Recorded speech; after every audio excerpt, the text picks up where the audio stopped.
éveil patriotique on ndeko mukuna akomema ezangisi bato ebele kimia ndeko mukuna azwi courage oyo bakondo Etienne Tshisekedi bazwaka na eleko ya dictature ya kodénoncer le mal okoki te yo mosali na nzambe soki ezali vrai ekoyebana koutilize bandeko basi mpona korégler bacompte to mpona ntango baza na faiblesse bon papa évêque bitumba yo bandi ntango yo bandi yango nga alobaki voilà nzambe alalaka tatili lider mosusu parce que na mboka oyo makambo oyo Kabila asala na régime na ye bacrime ya dimension nyonso esali na mboka oyo batrahison ya dimension esali na mboka oyo somi ya Kongo moko kaka nda atelemi.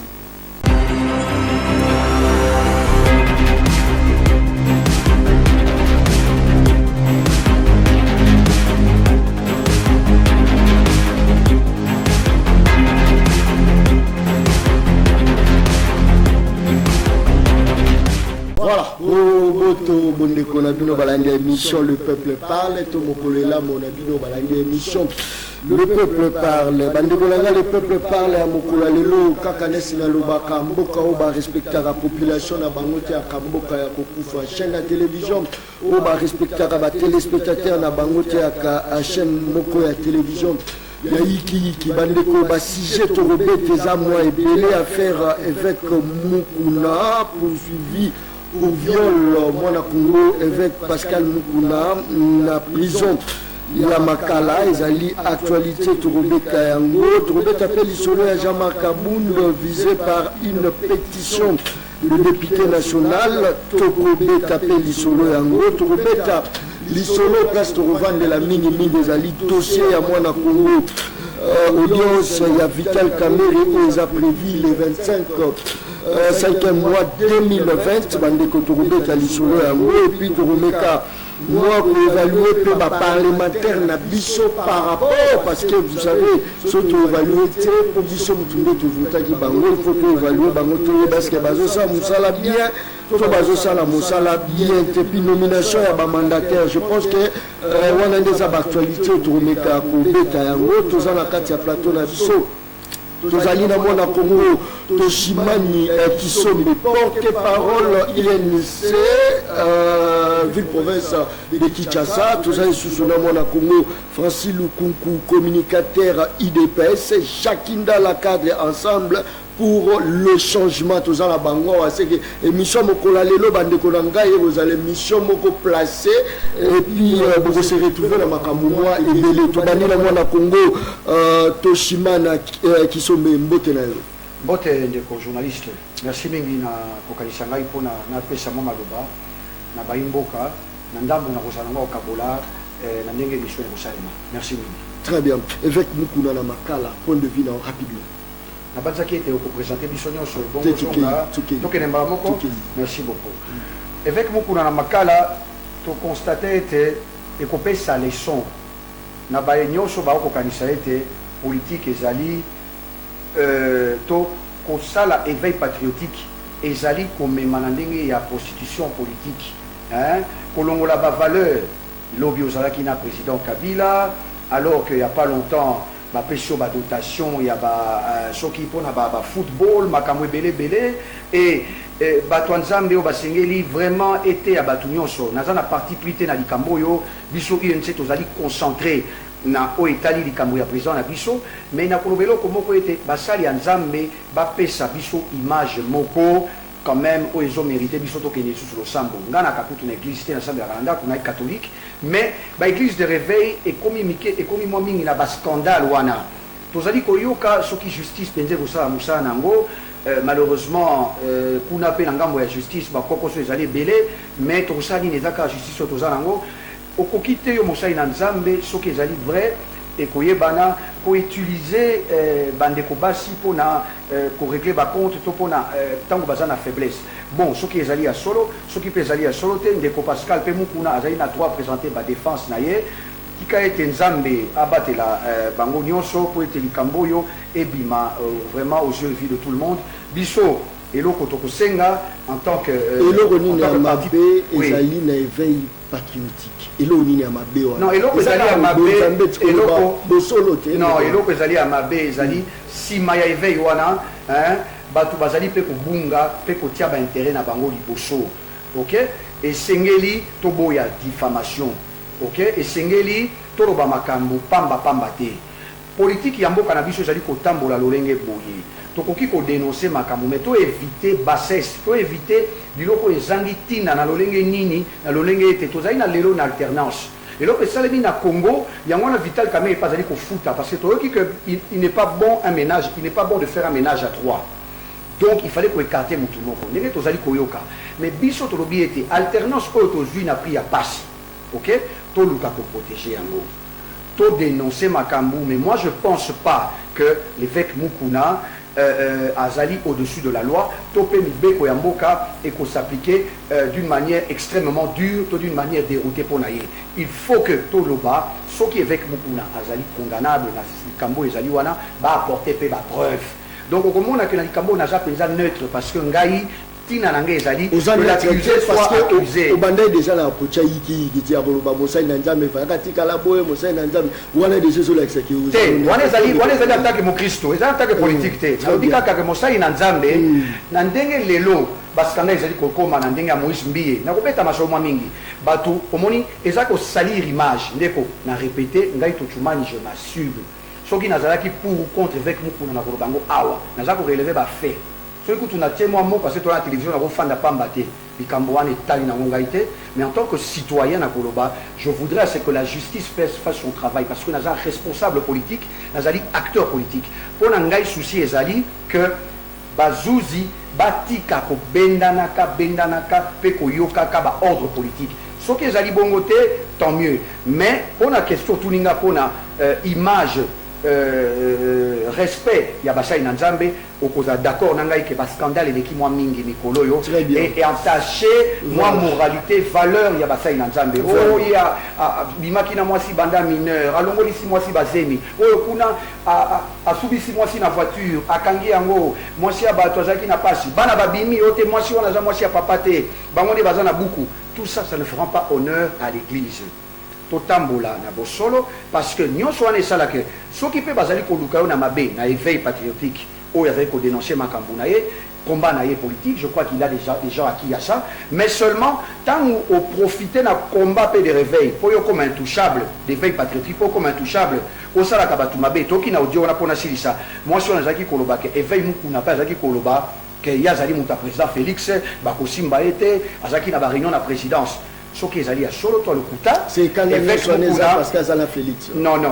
pas du tout le président Félix c'est mon président comment on rose la kandawana nazali ko soulever pour na koloba ete que la justice malheureusement touti na 50 ans de justice expéditive pour ezali ngala touti na justice moko ezali kotoyo kanyata kotoyo boye donc moi to pesa confiance miso akokangamate bande ko boko landa biso moi to pesa confiance en justice miso akokangamate parce que état de droit autolobi ezalaki eza processus to sengela ki to bongisa biloko ebele po to koma penza na justice akokanga miso mais awa to uti na une année et demie kaka to za une année et demie ya pouvoir oyo donc to comprendre que nanu ba réforme salimité ba magistrat nanu babandi kozwa mosolo o esengeli te pona ete bakoka kolia mwa moko tina suka ba magistrat nanu tosali recyclage ete toyeba nani il y a pas eu de commission de moralité on a kosukisa que nani azali wana o ya sa koyaki na mabe mingi parce que tozali na ba kamikaze au sein de la justice donc pour la paix bainda mo bazali wana o bazali ko sembola droit na ndenge ya solo voilà mwana Congo Francis Lukunku mbote na yo Mbote Ndeko John, Mbote na Balandi, merci pour la invitation. Si ma sanza moto bato kutani, na sepeli vraiment Mbote pe na Ndeko Toro kabola plateau na ba. Très bien. Voilà, tu as attaqué directement avec Pascal Mukuna, la prison centrale à Makala. Point de vue rapidement, tu Bon, Ndeko John, merci pour la motuna. Ndeko Mukuna lelo aza victime ya engagement citoyen na ye. Patriotisme ya Ndeko Mukuna nde lisumu mobimba yango wana bolingo Mukuna za nango pona Congo nde ngambo Mukuna memi mosali na nzambe asala mabe biso ba Kristo tozana jugement ko emettre te na yinde ko nanga kisombe amiki ko ba ba scandale ngaya tange mwana nzambe atako tata mukuna asala ye mabe na jugement ko sala te ndeko lobia wa ke mukuna zwa ki ba dotation pour na makambo équipe na ba le te ndeko mukuna zwa ba dotation te éveil patriotique on ndeko mukuna akomema ezangisi batebele kimia ndeko mukuna azu courage o ba kondo Etienne Tshisekedi bazwaka na eleko ya dictature ya ko dénoncer le mal komba ya Etienne Tshisekedi nde sali ke biso lelo to koma esiko to komi ya kozwa kibokonzi me mabeza aki mingi nekolo Congo ndeko mukuna zo babengaka kibokolo ya nzoto ya mobali amema flambeau na éveil patriotique ebeti bato mabaku na arrestation de mukuna ngana za ko ka solo ya ferme moko za ya nzela ya plateau de bateke na ko mona ndeko mukuna bato bakotele likopana baza bato mabe balingi Congo te ndeko pona nini ndeko mukuna a menacé d'intérêt ya Congo te na mboka oto mona bato bayibi ba 200 millions de koyuma je retire bayibi te bato batangaki bakombo na bango na ba 200 millions lokwa ndeko yuma namoni ndeko Kimbuta na ndeko Santini Ngobila soulevé likambo ya 67 millions ndeko Sariba patient numéro 1 ya entreprise wa bengi Ozefren namoni ministre ya justice akokotela ye mais bango bamoni mukuna lokola mabwilu po bamususu baba bazende baba vita bakobeta bango te ozoko bango par rapport ya nini ozoko accuser justice ozoko accuser banane pendant que vous êtes parti au pouvoir ozoko bango par rapport à nini tuke rapide ndeko biso na bandeko tozana bango na kati ya coalition mingi ya FCC tozana makanisi moko te biso toza animé de bonne foi mais bandeko na biso wana baza tellement animé na ba makanisi moko je me retire peut-être des qualificatifs bandeko oyo bacha ekolo Congo mbeli na motema nani ayebi te ke na 2011 babongolaka mobekoli kunzi oyo babengi constitution bandeko wana babotola indépendance ya justice elema moko ya makasi bazwa baparke batia yango na disposition ya ministre ya justice biso nyonso toyebi oyo babengi séparation de pouvoir toza na pouvoir exécutif toza na pouvoir législatif na pouvoir judiciaire mais tant ministre de la justice a commis na miso ya kotala na makambo etali ya baparke ndoko mona ba manipulation ndeko na biso partenaire Vital Kamerhe tant ake kosamba na parke ya matete toyoka ministre de justice aleki na baitandokolo na nini o ndeko na kozwa liberté provisoire oh yuna lokolo babongo te eza coup bamontaki contre l'état de droit volonté o ndeko Félix Tshisekedi aza na lokola tata mokambi ekolo na constitution na biso bokeseni ekomi constitution oyo ya biso le 18 février 2006 ekobetisa tata mokonzi ekolo libaku nde ngai atake citoyen congolais oyo naza kojuire na badroit na ngai nyonso civique et politique nalobi mikolo wana koinitie une pétition pour la révision constitutionnelle na makambo etali badisposition oyo bakoki kosimba mais 220 article 220 tokosimba te mandat ya tata mokonzi mboka tokosimba te forme républicaine ya l'état tokosimba te mais tozongisela vraiment indépendance ya justice pifona yango nyonso tokoki kolinga te ministre ya justice oyo aza na exécutif azalaka na miso ya kotala na makambo etali ya justice. Et le Bénin, apparemment, c'est comme si slogan est venu à l'état des droits et aux vraiment un problème pour se mettre en partie parce que vous est là pendant que Binonde vous a la capacité de remettre en pratique, mais vous est là. Moi, je dis que place où on a même bateau bako la nabiso na banda bako comprendre que on dirait que les bateaux vous avez un échantillon, vous avez une étiquette, ils appellent maman. Ndeko John biso toza ba combattant, toza ba Tshisekediste. Toza un état d'esprit à guerrier depuis l'élite et l'opposition qui n'ont pas le pouvoir.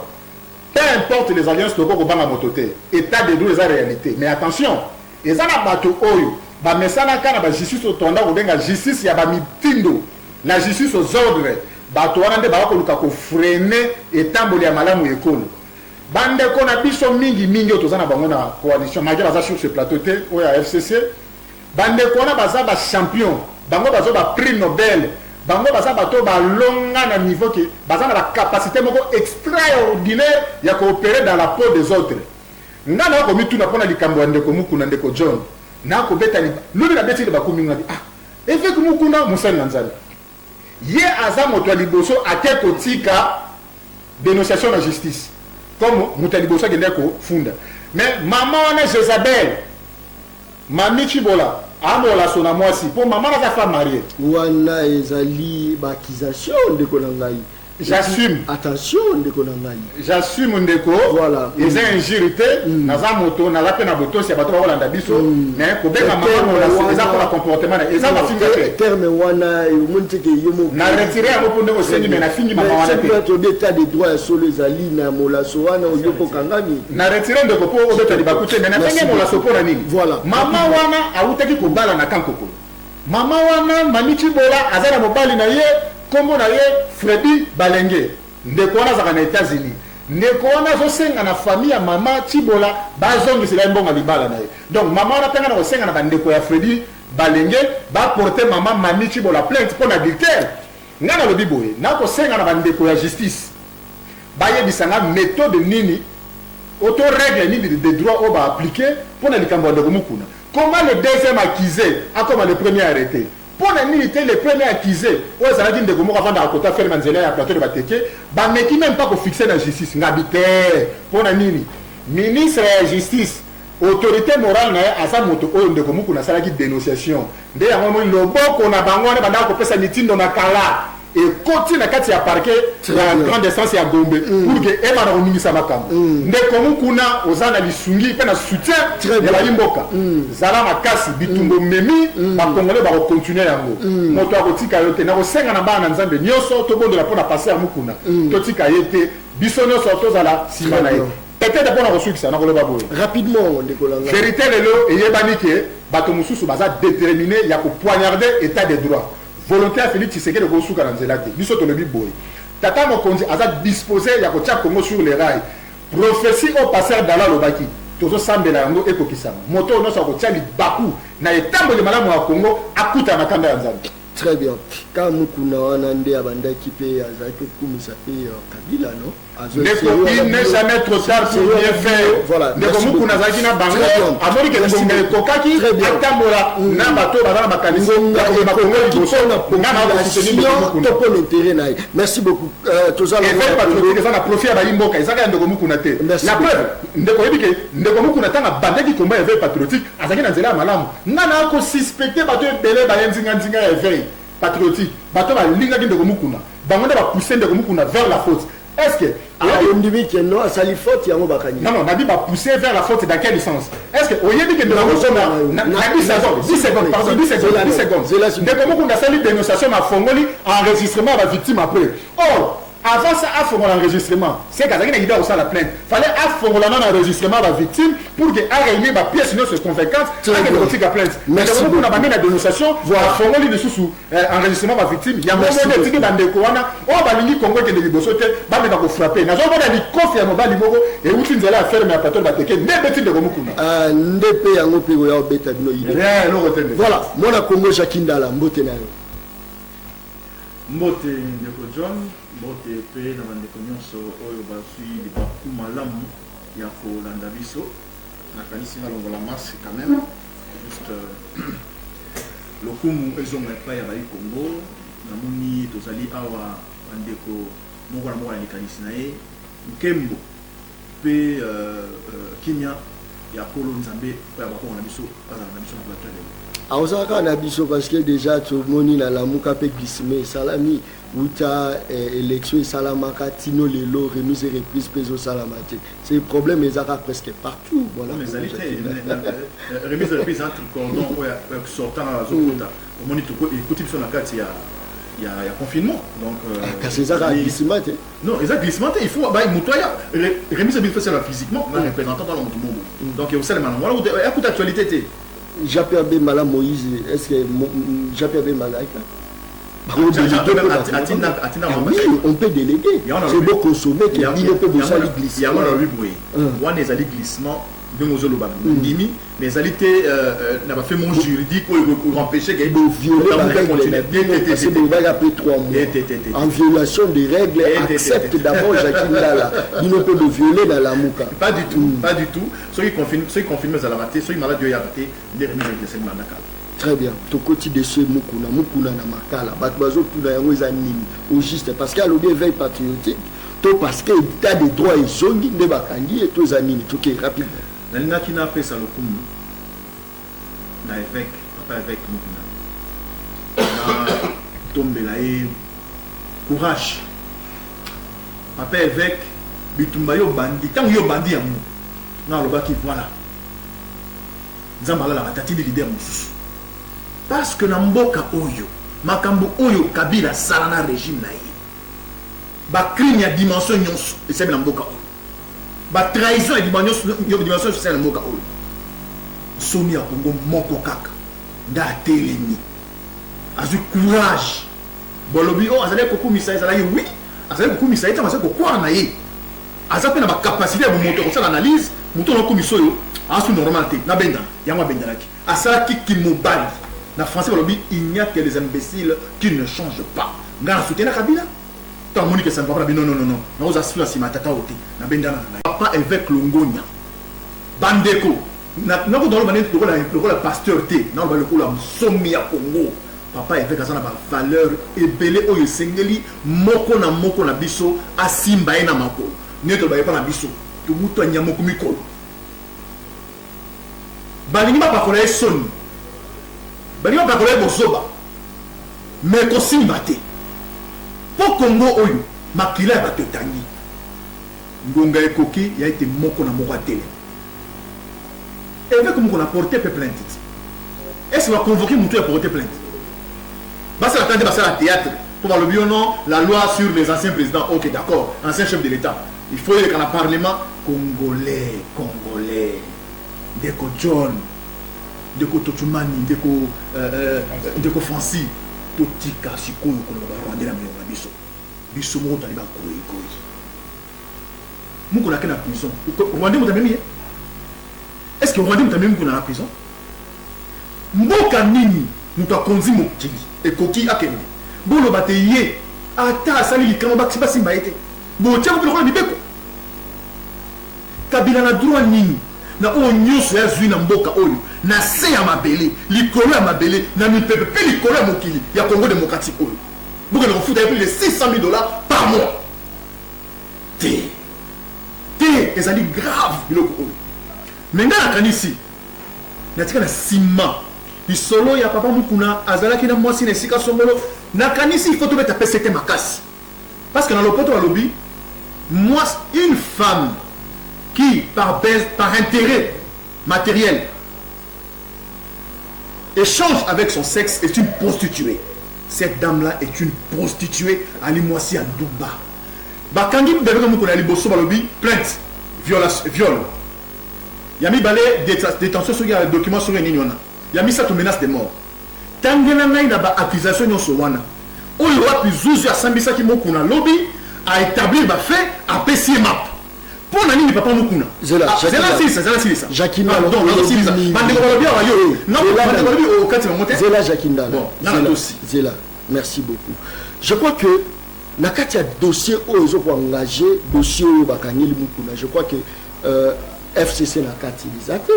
moto azo gérer mokonzi ya mboka zali Félix Antoine Tshisekedi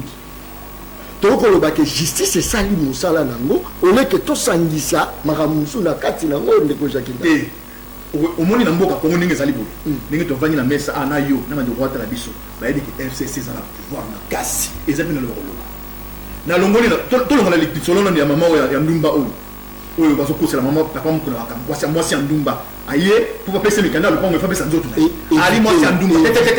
ngai na lobi ali ndumba na français prostituée parce que ayo pesa sexe na ye ba pesa ni kandalo et c'est change na pression bon na la liu libisa na lo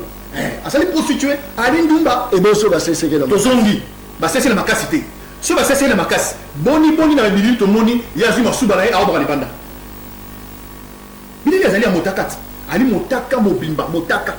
omoni yango te c'est rombini ke vidéo les arrêts zela ozo kotana manunu na zongela na olobi ya FCC FCC lelo aza ndenge ndeko dans Christian ndenge français lobby FCC dans le boko na justice lelo to eba yango boni et la remboursion mboka oyo bebi to mo uta mais to ba senzi to ali banani est-ce que biso to ko est-ce que ali ba ngulu be banza bande ko ngai to ali banani Autant Mouzé Kabila Koufa 20 ans yango lelo. Basala ba enquête et bi kapena ko 19 ans kata ya makala lelo. Moi na wa ya bota soi-disant moi na Kabila. Ndara itata mo konze école oyo. Enquête mon côté salé ba non ndenge zali boye ndeko Francis na ndeko John ndeba ba Kabila salimité. Kaka ndeko mukuna abandi bitumba na ye ni to modi ba mama mo baba ye na ba français tengama ba koko ya Mouzé Kabila. Boni boye, boni ko sakana na biso boye. Peuple congolais, telema bongama. Bana ya seka, bo battre la kondima na bino. Évêque muko nazali moto. Akoyi ko kwesa na lolenge nyonso. Kasi bondi kondima na bino na nzambe na ye eko isamate. Et si mata mukete. Pour te ba stratégie o basala ka passer kuti. Bon ça yangote. Nzambe bino osambelaka. Akolongo pas ko téléphone. Très bien. Nous la Congo rapidement pour tout citer na dossier. Est-ce que tu veux que le non né bandeko Olandi Bango analyse ni no sala. Au sala analyse que parce que ndeko Félix Tshisekedi alobaki qui a boyi rupture entre FCC na cash. Mais awa toujours ka kombo ya FCC zotanga. Par moi c'est comme si bazo ko épargner. Ce qui réellement mukuna bakangisi pas batu ya FCC. Par là tu lobaki Félix peut nous appuyer pour que Ndeko, Ngaïna Kotikala, un homme politique raisonnable. Très bien. Vous voyez bien que Tozali Kolinabiso Moko, changement de mentalité et comporter l'accusation, l'insinuation, dans les Kamboyo, Ngaïna Lobi Boye, dans les Kamboana, que Sokin de Komukuna Azali innocent à se défendre. Nazali contre manipulation Nyoso. Il y a justice. Nazali koloba yango. Ngai nazali concentré na likambo etali tata politique na ngai Vital Kamerhe. Donc na kokite ko s'appuyer na justice moko. Tuna ba papa na ye. Tezo ko na koloba na yo buye. Ata sala que yo saka na papa na yo. Wana maloba yo metika milano ngai. Non. Tata na ngai pe dossier ezali vide. Donc il y a un na koloba na koyamba likambo moto te souci na ngai ezali 50 ans tata na yo za ka vide non pona nini ndeko na ngai soki nga na kena ba fe na yo awa tant to kokota likambo ko mona pe ezali ya pamba ko yo kozali congolais ko ka pasi pe mawa mais pona si ezali likambo to ngai to uti na 50 ans plus de 50 ans il y a justice moko ya chanana. Justice moko ya ba téléphone, justice moko ya kanyaka, justice moko oyo la loi de la jungle, la loi du plus fort. Sikoyo bisoto yé na pouvoir, na état de droit, slogan et un programme.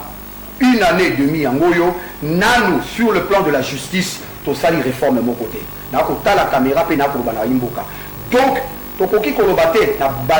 bateau magique que justice a changé ka yango moko. Non. Place wana na yebiete bato basalaki mabe na régime o biso to combataki bazana kati bato bazalaki pe digne ya koservi mboka sous serment wana ya ba juzi pe ya ba magistrat bazana kati. Donc esengelaki biso to kendende na oto bengi recyclage commission moko koyeba ba magistrat mingi bazali wana il fallait ba kendende à la retraite et puis ba kende à la retraite et puis révoquer pour des raisons ba bengi de probité de probité morale douteuse. Vous comprenez ngai sikoyo ngai na kosisa pona banika papa mukuna tango justice ezali na yango nanu na point wana te tokolela kaka biso nyonso parce que le plus fort a instrumentalisé kaka justice soki uti wapi FCC ngai na éviter ngai awa souci na ngai balobi détournement des deniers publics ezali nini moto ifasima mosolo na tango ike pona akoka kozala pouvoir nango asala nango eloko mosusu papa nanga Vital Kamerhe asimba mbongo te okili kamonga naza kanda makasi awa tokei to entamé bamoka dossier wana parce que yo moko la musi yango lisusu c'est-à-dire mokonzi ya mboka tali alobi que non totia projet moi à 100 jours de peur que soki simbi population se retrouver moi na Congo Kamerhe bapesi ya superviser yango olazwa idée aza na souci ya population ye akui mosolo wana na kokwa yango akei kolia na famille na ye voilà pourquoi bana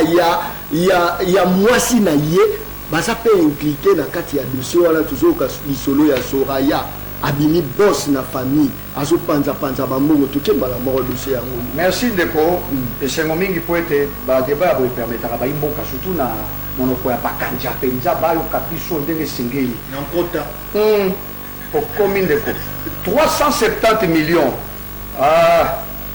tokomi o 52 millions. Ok, programme il y a 100 jours bokonza mboka obi tokokroise maboko te alternance ya liboso euti oleka ekosenga biso tosola mwa mingi sur le plan politique na masolo politique po totrouve juste milieu ya bokaboli baresponsabilité na ebonga ya leta alobi Vita Kamere omoi ndenge nini be mokonzi tosala 100 jours oui tokei basali programme na nyonso bango basali bazwi projet na kati ya journal officiel projet oyo esesalema ndeko akolanda ngai soki olingaka Kamere te yokata ngai kanga misu yokata ngai oyoka ke mabe eza na kati kuna basali programme ya 100 jours tata mokonzi yambi bato afandisi bato abeleli programme ya 100 jours esalemi batali kanyaka 470 millions na mosala su tata mokonzi alobi fo esalema balobi tango makambo bandi Vita Kamere yibi 370 millions lelo komi 50 na bandeli batie 9 superviseurs équipe wana directeur du cabinet yebja coordonné ba jamais coordonnateur Nicolas Kazadi tolo ba solo Nicolas Kazadi ndeko nanga ya UDPS jamais inquiété jamais eloko moko ya kotungisa ye soki bango ba invité bango bazonga kaka kimia. Alors, 9 superviseurs, aux 100 agents, 100 personnes au bazali occupé na ba commission nyonso wana. Ba passation de marché il y a 1500 maisons. Ezalaki na kati ya buku oyo tobengi ya journal officiel pour na 900 maisons. Basali avenant 2018. Basali avenant ba bakisi 600 maisons et comme il a 57 millions. Mais mon tour asali engagement wana bitakwira azali na bomoi mutu asali demande ya paiement bitakwira et que na nini na budget c'est très important parce que bako kosa bayimboka mingi na budget wana ministre ya budget oyo ya gouvernement azali aussi intérimaire ya gouvernement sortant à Chibala ministre ya budget ministre ya finance banque centrale ndeko libanais Jamal aye kozwa mosolo na ye pour ezali mosolo ya kompani na ye na ngonga ikete na ngonga moko te ndeko Vita Kamere mbongo wana elongaki na banque centrale eye na présidence ye sikoyo moto apesi yango bato wana to bakompani concerné sikoyo ndeko na ngai mpona nini kofinga biso na mwa mayele moketo wana yango toloba ete mibeko ya mboka elobi mpo odetourne ndeko na ngai mosolo ya na poche na yo te okodetourne yango ndenge nini modetourne yango eza te sikoyo boni tokokanisa ete ndeko Vita Kamere azwi yango toke musika mpona koyoba ete babeleli 15 millions pasi mingi nasali émission na ndeko Pierrot Loire limbisa ngai tolobi ete solo de mouton toyoki biso nyonso ke bainvitaki ndeko Christian Tshisekedi toyoki tomoni na bafacebook kaka ndenge mpe bakoloba mpola Kamere babengi ndeko Pierrot Loire balobi bakokangisa yo tochumani ngai nakozela bakangisa ngai nazali Mike Bukebai te naye na baconfirmation te tokoloba peuple akoloba na se soki yango wana esengi ke ndeko Christian Tshisekedi akokangisa ngai tokoloba peuple akoloba ngai na accuse mutu te tikanga na sisa rapidement tokoloba so de mouton balongoli toke na bamédicament sikoyo balobi mama ya libota afingami lokola eloko pamba mama Amida oyende mutu société na ye mutu boyokaki yango biso nyonso wa société na ye mutu epesi nini ezwi contrat wana ya bakisi lokuta ntango vérité ekobima kombo soki mpe ya nebe ya président ona nini balongoli 15 millions mais tolanda ye olongola ye me na chaîne voisine na biso tolanda ye tokolanda lisusu makambo oyo ya réseaux sociaux te ngana zo betelo ba fait Vital Kamerhe za na makala utaki kusamba na audience liboso awa le 11 mai ayebi Jamal so de moto alobi ayebi Jamal te o to le vidéo no Jamal a ko chapo ite ko chapo yebi na ite attention wana biso to tike la go bato pamba likambo ezali ya munene muto ya botami atangi bakelasi akoni mwana mobali azwi succès na vie na ye lelo mpona likunia oyebi kokunia banani likunia ya bato bazali nzinga tata mokonzi Félix Tshisekedi oui alors bango wana bakanisi ete na komema projet ya bongo epa Félix Tshisekedi nde bakozwa confiance na ye mpo ngai na ndimi te tata mokonzi Félix Tshisekedi oyo azali chrétien ayebi abeleli awa ndeko ya Philadelphie mpe nazali na encore na confiance na été mutoki ya moto Vital Kamerhe a rempli par na ya contrat Vital Kamerhe a simbi mon solo moko te po agera ki yango te 9 superviseurs bande ko ebele boni bino lelo bolongoli bato wana nyonso pona kosukisa na procès wana yo yoki ndeko Jamal alobi ayebi na ko chuter ayebi ndeko Vital Kamerhe te Vital so alibanda to komo tshana ngo doute OK na ba preuve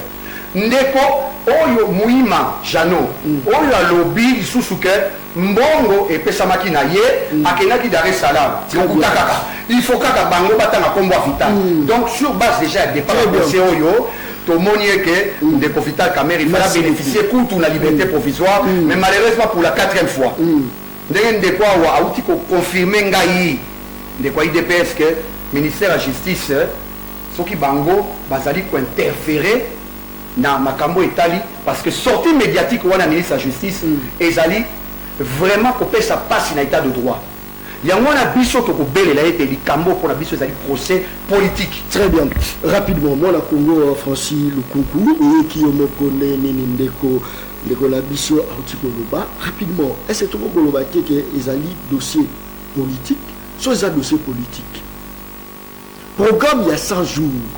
ekokisami te mpona nini seke IDPS nde apwi mbongo IDPS nde abomi apa komi kokosela na ye Kamerhe loko aza maillot faible parce que so bolingo atake FCC boloba tozodeboulone apres boloko tokofune na pase te seke maillot faible na bino nde eza Kamerhe yango boatake toke rapidement ndeko Francis ndeko John naza na droit na désobéir na makambo oyo kosenga ngai na makambo rapidement aboya yango mpo nde basali 15 minutes donc désobéissance nanga eza na support ndeko na yoki awa nabosanaki yango na première partie mena meka kobaleya yango likambo ya audio mama wana aza na baqualificatif mofa ye topesa ye mama wana Jezabel me naye mpona respect ya yo mpe moto okodirige débat tobenge kaka na nkombo na ye mama mami Tibola asalaki audio nakoyebisa ndeko na nga Kisombe ke audio wana ezalaki soudoyer donc mama wana biloko alobaki wana ezalaki na bato bande kotelegide ye eza nango biloko lokuta aza mwasi mabe babale na mosolo ndeko wana koluka mbongo pasi na États-Unis Fredi Balenge atindi 3000 et quelques de dollars abomba libota na idéologique mama wana akenda kozwa baparent ya kodefa na kankokolo mpo libala ekende kosala donc mwana mwasi wana aza moto mabe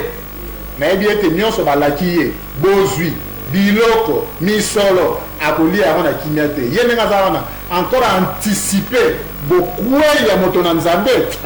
mama wana kanda nzambe kobeta ye na ye na likambo ya ndeko Nicolas Kazadi nayoki ndeko nanga Toto Tshumani awa alobi coordonnateur ezalaki ndeko Kazadi ye akendaka sa nde azongi bainquietaka ye te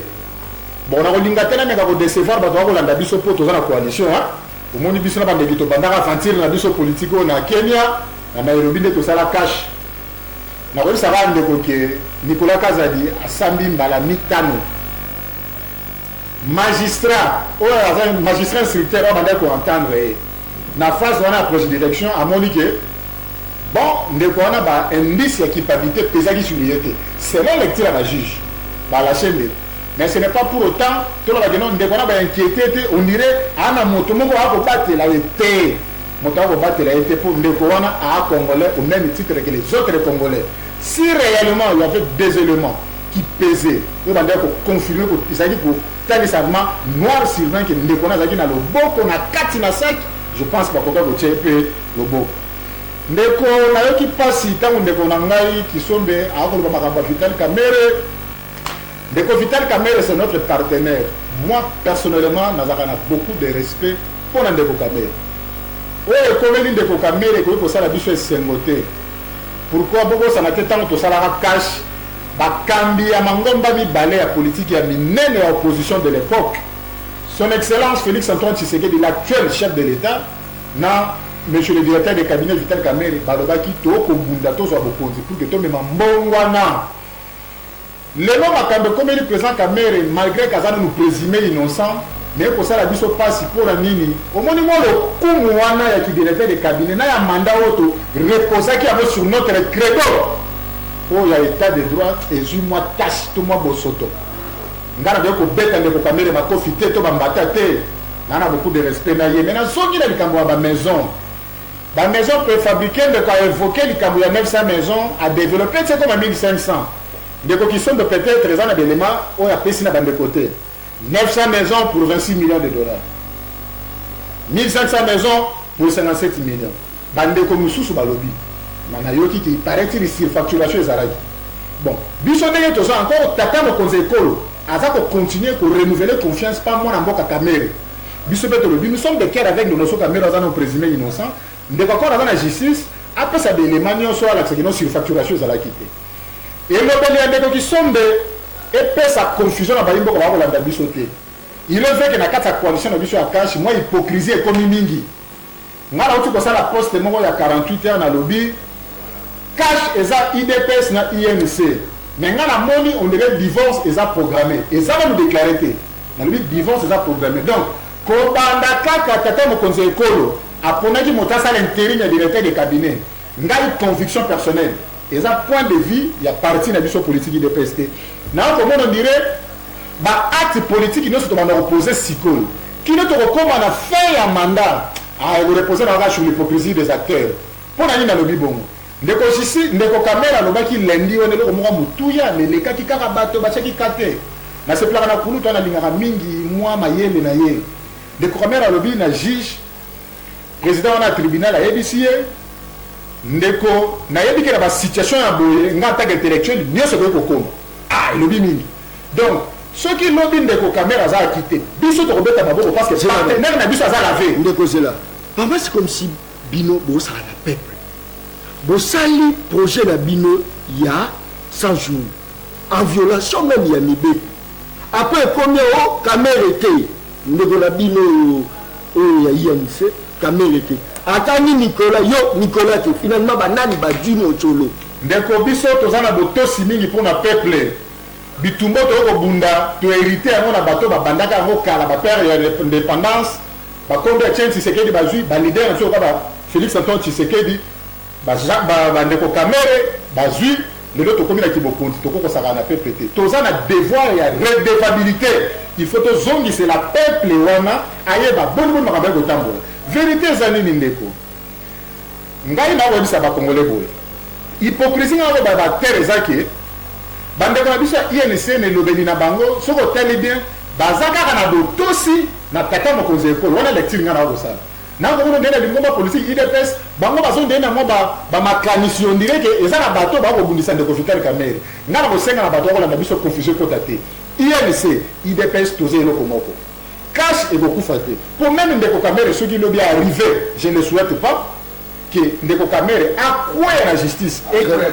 et ça peut jouer la biso c'est notre partenaire na lingite ni kambwane ko bele mais ce qui est arrivé que même ndeko Kamerhe a quoi cache beaucoup fait au moniteur Kemengo qui na souka ndeko libi sanga makanisi beaucoup na que ezape sous forme ya trahison na humiliation moto accompagna ki liti na bino moto azaki na bino mais ba humilier ye na misu ya batu ba ko sambisa eloko moyibi ya malala ndeko na ndeko Vital Kamerhe aza humilier te ngai ndeko na sala boloko ndeko na sala 5 mois na Ahmed Caleb Mutomba kanga ngai bitumbo to banako kala boloko swaka ndeko Kamerhe akomi na phase atangisa na mokiliki aza leader ya makasi boloko za anti-chambre ya élévation abundaki na libanda akomaki élevé tina raro koma directeur ya cabinet soki alongi na justice ndeko Kamerhe akoma su munene koleka donc ngana yiko loba rapidement 30 ndeko Tshisekedi a témoigné atalisi soutien na ye et puis le soutien au chef de l'État a apporté na directeur ya cabinet les a déclaré tel ndeko Kamerhe depuis le 8 mars azalaki mise en accusation en détention provisoire mais le chef de l'État azalaki devant un dilemme. Vous avez d'un côté votre partenaire qui est secoué par la justice. De l'autre côté, vous avez le devoir d'État. Ndeko Tshisekedi a l'habité de quel avec mon partenaire. Si la date il y a le 11, Ndeko Tshisekedi va toujours pour espérer que mon partenaire a besoin de liberté pour jouer la date le 12. Maintenant, on a commis le 12, Ndeko Kamere a besoin de liberté pour jouer. Ndeko Tshisekedi a tali maintenant. Entre la démission et la destitution. Démission, cela veut dire Ndeko Kamere a Saraki a noté, chef de l'État a montré que n'a pas ordonnance, n'a longola net. Pas si noté, mais pour pouvoir les appeler. Non, mon Ndeko Tshisekedi a vu le juste milieu. Amérique comme ça de façon temporaire, le directeur de cabinet adjoint. Ouais, c'est là ma préséance a sur intérim. Une façon de dire, juridiquement parlant, Ndeko Kamere a tiré toujours. Directeur de cabinet, mais politiquement parlant, Azan a répondu parce que Azan a empêché. Donc, confusion dans la tête, le programme a évoqué combien de Christian Tshisekedi, qui est le frère biologique qui est président, membre de mon parti, s'il y a des problèmes, et donc il y a des sens, on a tout réclame en interne, tout le monde sur la place publique, pour la recréer confusion. Voilà, les changements passent par Martin Fayou. Jamais, Martin Fayou a mon tonneau. Voilà, Ndeko Jekindala, lecture ni nos sala depuis procès à Ndeko. Kamere Banda qui tino ba ko repousser le 25 lecture dans rapidement tout Ndeko Jekindala. Lecture na ngezo banda na conclusion na yo tout à l'heure, les changements passent par Martin Fayou. Omoni Moyibi nyonso oyo. Ko ba bazo défendre, Ndeko bazo défendre Moyibi, Ndeko Francis bazo sur le Moyibi. Eza Moyibi, ezali on a benga le poto mafia d'État. C'est-à-dire bandeko bazwi d'abord pouvoir na Moyibi bakomi donc moi continuer ma kimisa des alités il faut dégager mon bozanga ko défendre sans ba devant coup la John pas ta maman ozo o kata on il dépasse na INCC na PPRO bon exemple la binoti bandeko au mona wapi constitution lobby Mboka ezali gérer la gestion quotidienne ya Mboka ezali la gérer exécutif ezali gouvernement seul gouvernement ils répondre devant Assemblée nationale au Parlement comme étant autorité budgétaire il faut azongela ngo boni bozi bokonzi bozi la gouvernement pour vous faire une mission un programme d'abino parce que 100 jours un programme mobimba si que 100 jours wana ezali thématique tout ezali penza mbongo babisi dakisa 50 millions ya mbongo tout ça la musala tout ça la bandala premier jour tout la 100 jours au comptant tout ezali kana bon tout ça à titre 100 jours bon tout na wana bon bandi programme wana gouvernement binamte. Est-ce que vous savez qu'il y a en violation de la Constitution pour n'arriver à soloter? Très bien. Ce que vous savez, il n'y a qu'à répondre. Est-ce que nos caméras répondent à moi? Nos caméras répondent. Et ça veut dire pour 100 jours à des caméras d'état, tu vois qu'on a deux places. Des caméras, lui, ma lame dans l'anda qui est. À l'obi, nga, nazalé, qu'on a mis beko, nyonso, na simatata, mon congé, éco. Ce qui 1000 francs et bimaki. Tata vous avez encore dire 800 000 francs. Ce qui 1000 francs est bongi, tata mon conseil, quoi les places 1000 francs les aïe. Là on a signé de voyer des pièces. Baye ba malamu, et si kanini ba outi, et si kanini batali, et si kanini ba kokende. Coalition UNC na pep na UDPS pour n'engager qui nous avons engagé famille politique dans la maté. Dans le bar ensemble au dans national coalition UDPS na UNC c'est une coalition sacrée ce qui les lots basant na pouvoir attaque ya Moyibi ils allaient pour le maki na Genève ba yi ko sala bloka na mona Nairobi Kabila yako ya sila na nzela ya Moyibi ba yibi ba élection ya Assemblée nationale ba yibi élection na Sénat ba yibi élection à niveau union sorti là ba élection provinciale. Ndé ba juma majorité à Moyibi wana. Ba ni so s'imposer pour Kabila ko ba contrôler. Mais ba ke ba na erreur. Ngana kanisi ke procès oyo. Ils ont que na ndenge ma be makasi. Pour ndeko caméra lobby bazali 9 superviseurs yemo ko lola za makala. Exaction coordonnateur azali. ok ye mo za na makala coordonnateur ya osamba zoni 5 fois ndenge de officier lo bien les 8 autres superviseurs baza wapi bakena kosamba kozonga boni ko bende kamera akene pe kosamba zoni ezana dikanisa ko bebisa pouvoir ko bebisa comment réputation na image na ye parce que l'un des caméras quand tu l'as dans la prison au moni nga ça na passer boli bisangai caméra c'est pas n'importe qui la politique amoka oyo kasi bazala na sili ça ça qui état des droits état des droits babi musangai ko ça le sou pas état des droits monte zawana na lobby na yo nga na yeba kité na oki de caméra lobby donc coordonnateur azali na plateau on décommuninga ndeko ya oyo bazali bota mo politique na superviseur ndimi oui azali akenda ko samba kasadi komona ndeko Nicolas kenda 5 fois ka zone pona nini président Vital ko kenda zone ngaki pona nini yoka susu mabe mususu na mboka ko point de ko pour la moto ovini ina yo sumbi oyo ko pour la moto nzoto non so na bati na lobibo cela qui peut nyengo epola ni misanga ndeko tutumani pona nini ni bota bana na mwasi ya président Kabila ko tsana pona nini pona nini na lobi oui c'est bon to ndima basi Vital Kamera yibi pona nini ko kotsa bana na kati ndeko Masaro nazonda kisa ndeko Masaro azali tunga na yibi malamu soki ndeko Masaro yiba limbongo OK c'est-à-dire que argent est pas à Kamera na kanisa zali bongo est-ce que ça me sert même beaucoup kanisa ça bolka son ndeko Masaro ko nini donc bolingi bozo moto na libota na yembo makosi pa kolongo boni te ezamabe bande ko yeba pas formellement soumet ba ke partenaire privilégié dans Mozali, Cameroun, UNC, très bien. Pas à la bouquet de ma casse parce que politique. D'après ce qu'on analyse, on a un procès et il s'abonne à Liboulou parce que déjà ma baie côté déjà. Non, mais non, que procès aux la vérité, justice et ça pour erreur, les alliés à mon conseil Kolou. À Coca qui te banze à projet à 100 jours et puis après c'est un autre cabinet géré un autre parce que gouvernement, si quoi il y a ça, logiquement, il fallait que dans le Parlement. Conséquence, il y a logiquement, il fallait que dans le Parlement. Le Parlement entendre soit ministre, il y a infrastructure, ministre de la Finance, maintenant il y a ensemble dans le Parlement. Si maintenant on a la justice, au moins, il moyen que les Parlement, on ne peut pas aujourd'hui confier un programme, un projet de surcroît. N'a pas individu, l'institution, légalement reconnu dans la Constitution.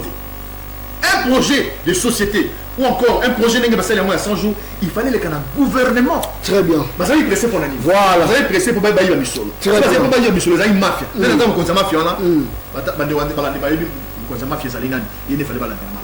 Merci beaucoup. Je crois que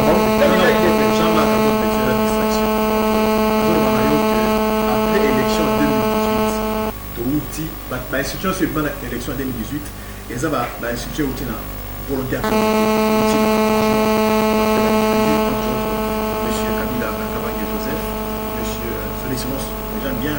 l'appeler président parce que moi j'assume ce que je dis. Félix Tshisekedi, le président de la République, et aussi le président Vital Kamerhe, qui passe à la Lelo, peut être écho, son donc, on a tout à l'heure, on a dit, vous allez mafia d'État. Mandeko, tout ce dans la bouquet. Dans la salle de tout dans la logique électorale. Les autres hommes étant sur les 100 jours. Va voter de Félix Tshisekedi en 2018. D'accord. Va voter sur quelle base? C'est quelle base et à quel programme? Programme, c'est la campagne de Béatrice pour la Monaka.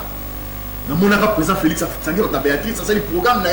tu as eu pouvoir dans 5 ans, dans 10 ans, dans la boye, budget na la boye. Le 15 août 2018. Zamba Pambola on dit. Est-ce que 100 jours, et ça un programme moi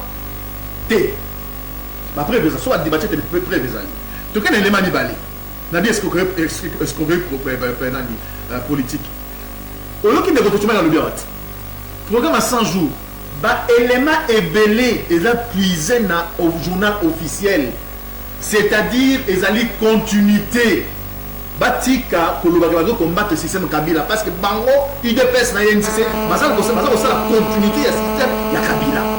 lelo PPRD FCC bazala na mokonzi c'est vrai autorité morale na bango Joseph Kabila mais président na bango nyonso lelo ezali ndeko na biso Félix Tshisekedi bayeba yango malamu parce que programme ya 100 jours nyonso et outil na kati ya continuité ya journal officiel ou ezali programme Kabila salaka na idée que ceux qui mettent de cochader à l'équipe à ça sur la poste bazala balo tout cas na est-ce que dans un c'est pas bon moté continuez de connaître ça bon matin donc bon nous sommes le mona kelasi le amen buti kapena lo moké donc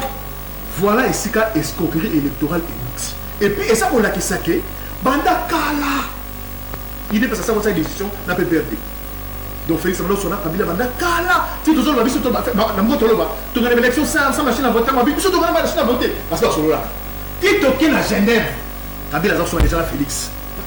et reverser lui voilà c'est Jacques motuna ya soki Martin Fayulu a du pouvoir maman to papa to ne motuna o Martin Fayulu soit en pouvoir ana ça la comment changer la moto c'est la programme il fallait ça là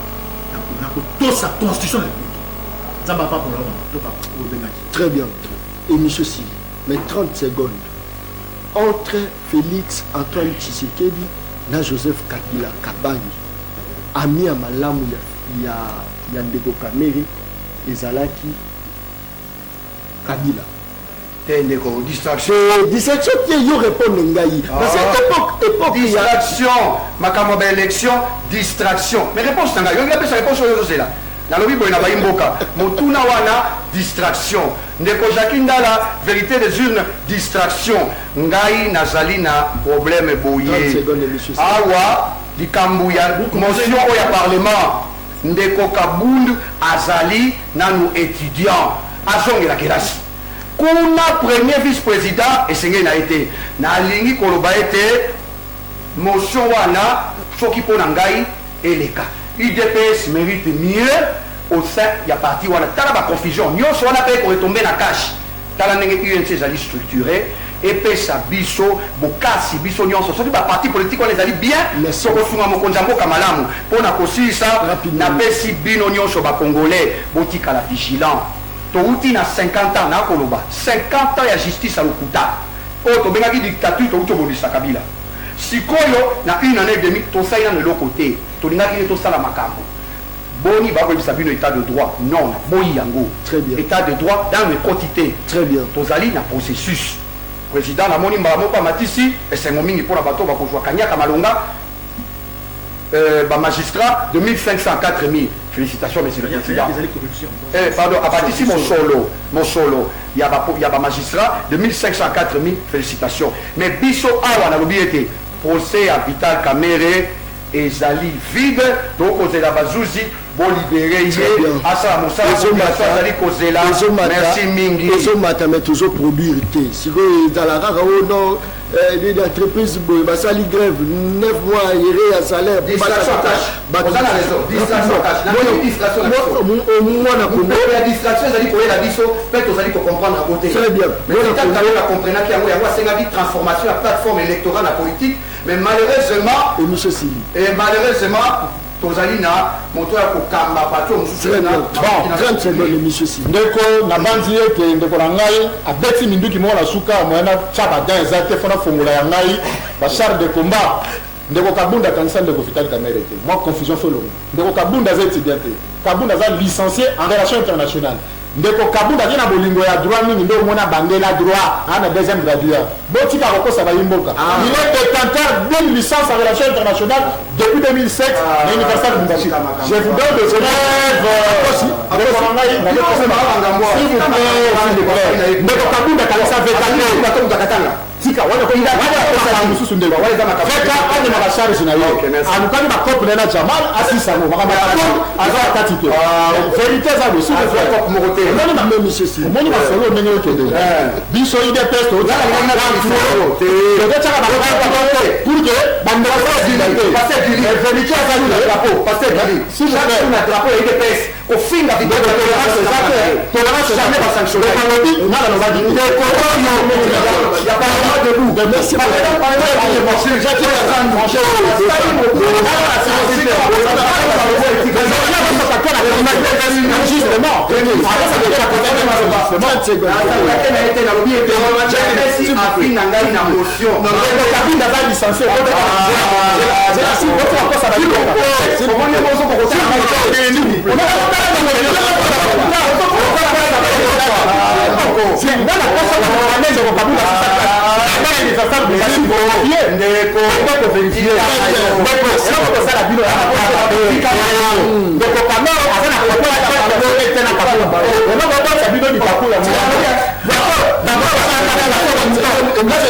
la